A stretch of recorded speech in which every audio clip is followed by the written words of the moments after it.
got the Miami-Dade police using a drone to take pictures of a shooting that happened in northbound 95 exiting at 103rd Street. 3:30 Monday morning, bullets fly on I-95, 7 Skyforce over the interstate as police investigate a shooting and a crash. Traffic crash, northbound I-95. Police say initially they got a call about a wreck. When they got to the scene, they realized the blue BMW had bullet holes. One woman taken to Ryder Trauma Center in critical condition. Miami-Dade police shut down northbound 95 for hours from Northwest 79th Street to 103. This is creating some huge delays. Vehicles were backed up south of the scene, forced to exit at 79th Street. The only traffic on a large stretch of the interstate was foot traffic, as detectives and crime scene techs walked the area. A police dog was also spotted sniffing for clues. As for the woman who was hurt, police haven't said if it was the shooting or the crash that left her critically injured. Around 1 Monday afternoon, police wrapped up their on-scene investigation and opened the interstate.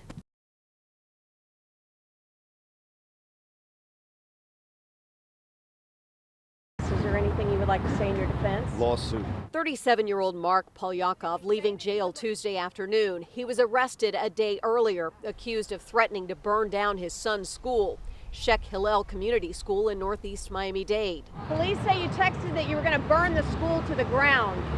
No, she didn't say that. According to police, the threats were on a parent text thread labeled "No More Masks Hillel." Police say February 8th he texted, "I want to burn this school to the expletive ground." This is what they are doing outside, forcing expletive masks 80 degrees. "You can't be nice," gets you nowhere. Then on the 10th, in the same group chat, "I just got kicked out of Hillel. I will burn this school down." After a parent on the thread reported him, he was banned from the school property and his son was expelled. Obviously, the threats are very scary, but the school has security and I have complete faith in that. I think that is very serious. I think that Hillel was right to report it to the police, and hopefully that's taken care of. In a statement, the interim head of the school offered this: "Our school holds security as a cornerstone of our institution, and we take any threat very seriously and follow all guidelines, including reporting any such threats to the police. We reported a parent's threat of violence against our school and understand that their investigation has led to an arrest." It goes on, "We have zero tolerance for aggressive or violent language or behavior." Jessica with Channel 7. Polyakov is charged with making written threats to kill or do bodily injury. Is there anything you would like to say in your defense? Lawsuit. Did you say that you would look? As to count 1, not guilty. Count 2, not guilty.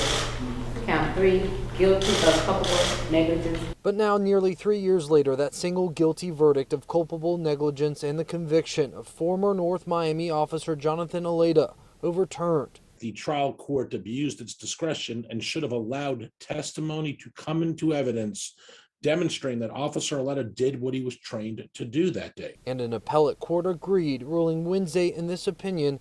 The trial court's refusal to allow Rivera to testify as to Aleda's SWAT training regarding hostage procedures has merit and requires us to reverse Aleda's conviction for the crime of culpable negligence. This was not a SWAT operation, so I'm not sure what his SWAT training has to do with this.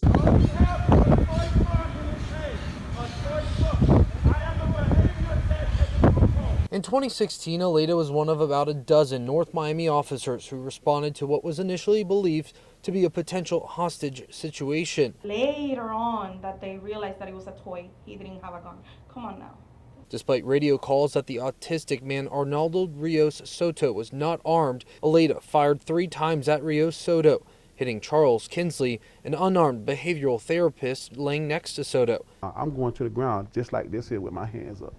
And I'm laying down here just like this. Aleda testified he did not hear those radio calls and that he believed Soto was in fact armed. What the opinion did was took Officer Aleda's perspective as to what happened and gave it special treatment, even though a jury discounted what he actually said.